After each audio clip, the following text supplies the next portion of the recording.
டேய் டேய் காலையிலேருந்து கொண்டு சுற்றி திடுற தலைவலிக்குதுடா ஒரு டீ வாங்கி கொடுறான். டேய் டீலாம் குடிக்கக்கூடாதா, தலைமுடிலாம் நரைச்சி போயிருமாப்ல. இந்த கடையாவது வாங்கி கொடுறா. சரி டேய் அங்கே பாடுறா, எப்போ போட்ட என்னன்னு தெரியலடா, கொலஸ்ட்ரால் மாப்பிள வேணாம்டா, சும்மா கேளு.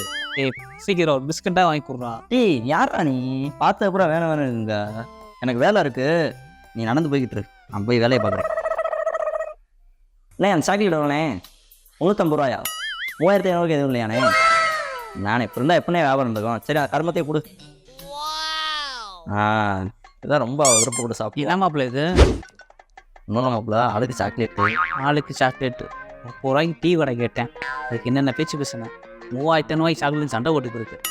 இல்லைடா, நான்லாம் கூட ஆள் இருந்துருவோம் மாப்பிள்ள, அந்த சாக்லேட் இல்லாமல் இருக்க மாட்டாடா. சாக்லேட்டு கூட பார்ப்போம். என் சாக்லேட்டை நான் வாழ்கிட்ட கொடுத்துட்றேன். சரி மாப்பிள்ள. நீ செத்து போயிரு. நண்பனு வேற வாங்கி போயிடாதீங்களா, இதுக்கு உயிரோட இருக்க சாம்.